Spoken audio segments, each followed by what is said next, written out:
The thing is, I expect the broader society not to care. I expect that. But when your own women don't care, when your community doesn't care, and they prove that over and over again, it's in their rhetoric. The black boys, 10% of the only black boys are still are reading at grade level. As this society gets more complex, we give these boys less help and they're falling further and further behind. You're dooming them to a life of less than, a life of poverty. And guess what? You have black women in charge, you black girl magic, all that stuff. The women are in charge of the educational system. Guess what? It's one thing to be concerned about them in the classroom. You'll find, as long as you're doing your job, concerned about it, little Johnny sit over there, you might send a note home. The black manosphere should be flooded with female teachers, frustrated trying to get this across to their male students. Because they went to college, they know the advantage of getting a good education, they've studied education, they know that these kids won't make it. They know that these boys won't make it. They know these boys have to hit the streets. And it's not whether they can do anything or not. The thing is, they don't say anything. There should be hundreds of thousands of papers by individual females, mothers, high school teachers, middle school teachers, elementary teachers. There should be hundreds of thousands of papers just infiltrating these spaces so that we can actually start the dialogue about some meaningful change. You don't hear it. Not because it's not happening, not because it's not important, it's because our women don't care. All right, y'all. I just want to hit this one more time before I put this to bed or just go to something else. I appreciate again BGS giving me this opportunity. This is one of the first things that was disconcerting for me when I entered educational research and got here on the research side of things outside the classroom and classroom teaching. And some of the reasons why you don't have this, overwhelming conversation, articles, papers, speeches coming from black women who make up, 75% of the black teachers.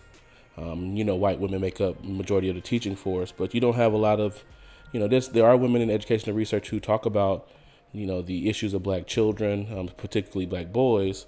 But since the shifts in educational research, from black studies to more of a black feminism approach, you don't see a whole lot of papers and articles and conferences around the issues that are concerning black boys. So, along with those shifts, they have gone from black studies to more black feminism and black, intersectional studies.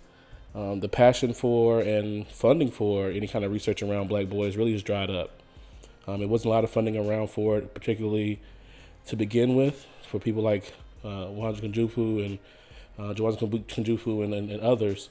But even since then, the passion as well as the funding has pretty much dried up for that.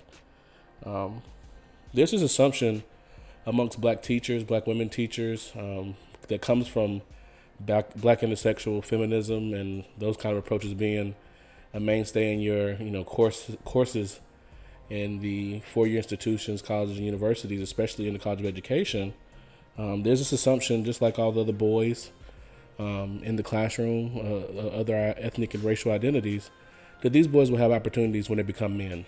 So they rely on this assumption that black boys will have the same opportunities that the other boys will have when they become men. And that's a extension from things you've heard in the black manosphere and black male studies as well.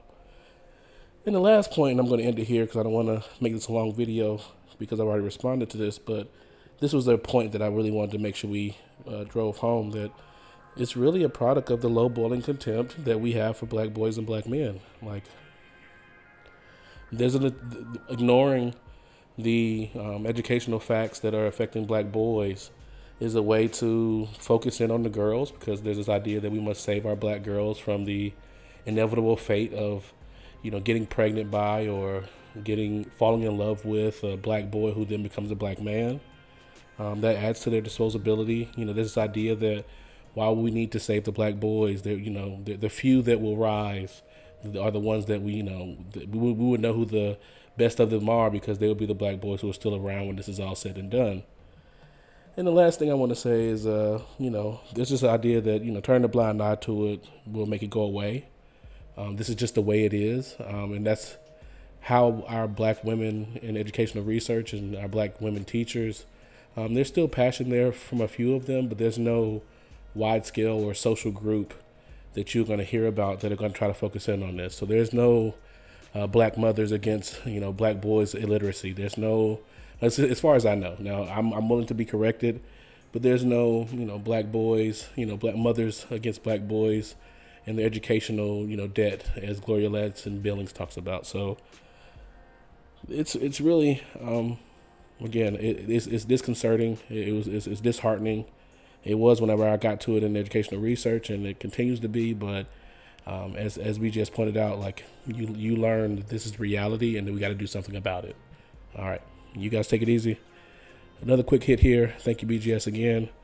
Always again, amazed but never surprised. Peace.